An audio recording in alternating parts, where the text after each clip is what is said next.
Que faire quand le jeu dans lequel vous êtes projeté exige des centaines de fois plus d'expérience, et que votre classe est considérée par tout le monde comme un déchet absolu? C'est simple, vous brisez le système et vous forcez l'anime à jouer selon les règles d'un gamer hardcore. Aujourd'hui, on décortique les épisodes 3 et 4 de L-Mode. Et croyez-moi, derrière un simple crawl dans un donjon se cache du trafic d'esclaves par la noblesse, de la politique crasse et des tactiques à faire désespérer les boss locaux.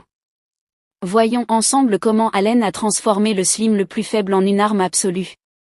Clarifions tout de suite le point clé qui donne le ton à tous ces épisodes. Allen a choisi le L-Mode, et l'on voit ses amis en mode normal. Enchaîner les levels les uns après les autres pendant que lui galère comme un damné pour chaque niveau. Pourquoi? Parce qu'en L-Mode, les prérequis d'expérience sont multipliés par des centaines.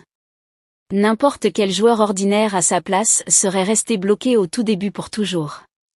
De plus, dans ce monde, la classe des invocateurs était considérée comme parfaitement inutile. Élever des invocations prenait des années pour des dégâts ridicules.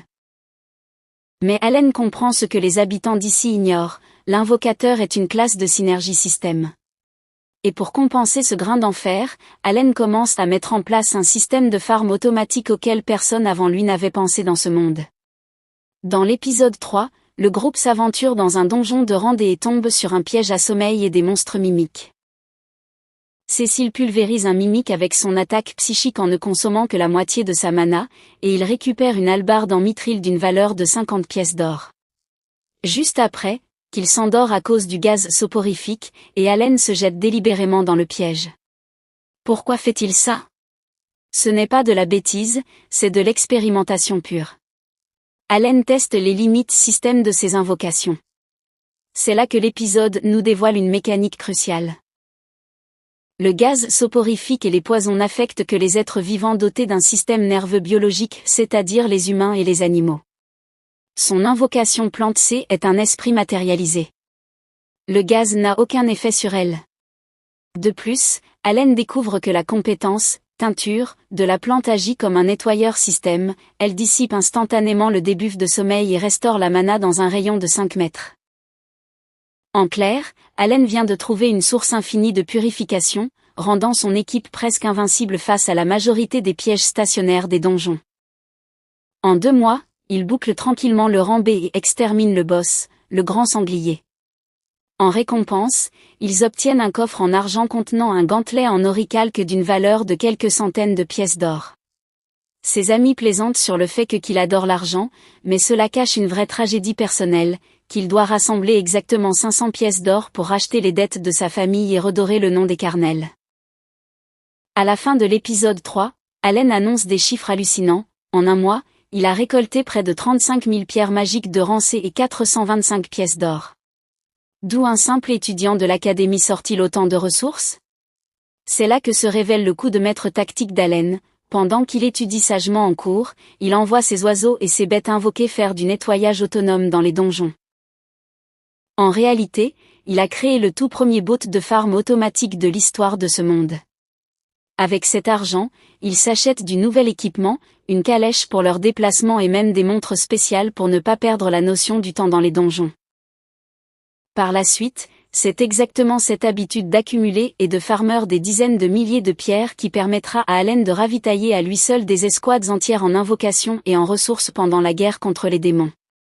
Les vacances arrivent, et Allen utilise son oiseau de rang F pour contacter sa famille. Tout va pour le mieux là-bas, son père Rodan va devenir le chef du nouveau village.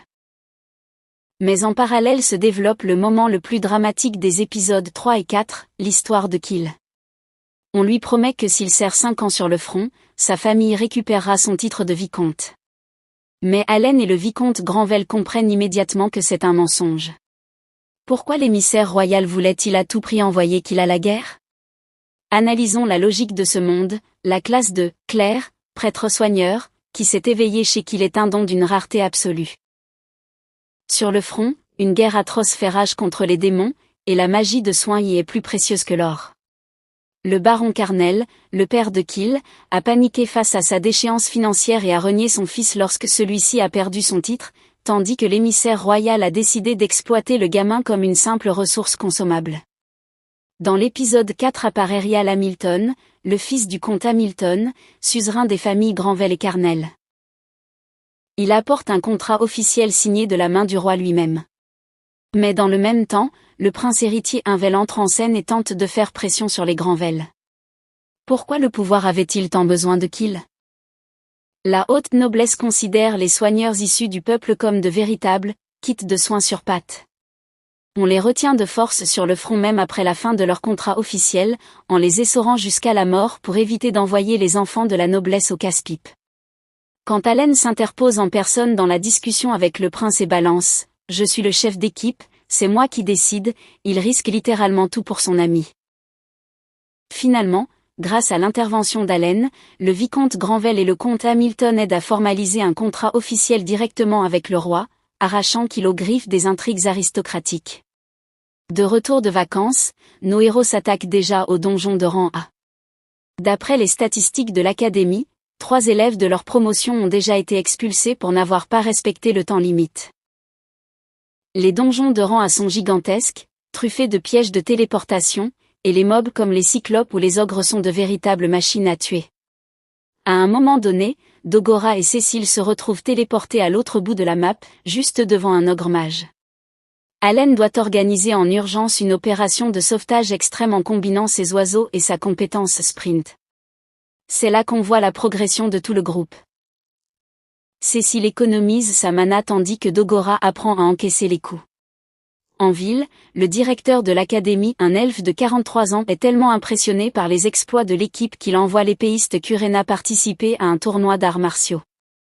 L'elfe mentionne qu'avant eux, seul le légendaire Lord Nain avait réussi à atteindre le donjon de rang S en finale du tournoi. Kurena se retrouve précisément face à ce fameux Lord Nain. Elle se donne à 100%, mais finit par s'incliner. Pourquoi cette défaite alors que Kurena est un véritable monstre au combat? L'anime montre ici clairement la différence entre le « talent inné » et « expérience combinée à l'équipement ». Le nain est un vétéran, sa maîtrise de l'épée s'est forgée au fil d'années de pratique et son armure est en oricalque. De son côté, Kurena ne reposait à ce moment-là que sur ses stats de base et son peps naturel. Cette défaite était absolument vitale pour le scénario. C'est après cet échec que Kurena comprend qu'une épée ne suffit pas, et elle commence à demander à Allen de calculer pour elle les synergies de buff et de lui sélectionner son stuff. Dans les futures batailles contre les démons, Kurena deviendra le pilier offensif de l'équipe précisément parce qu'elle aura appris à combiner sa force brute phénoménale avec la tactique d'Allen. Le climax de l'épisode 4 repose sur un boss fight grandiose au 76e étage du donjon de rang A contre un dragon liche doué de raison.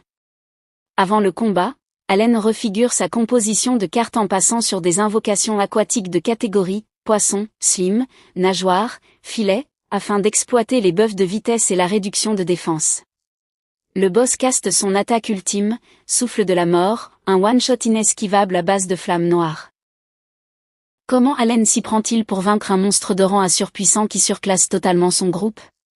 Premièrement, il utilise son invocation slim de rang F et sa compétence, sacrifice de substitution. La mécanique est aussi simple que géniale, le slim détecte les dégâts mortels destinés aux alliés, les redirige intégralement sur lui-même et meurt sur le coup. Allen a transformé le mob invoqué le plus minable du jeu en un neutralisateur absolu d'attaque one-shot.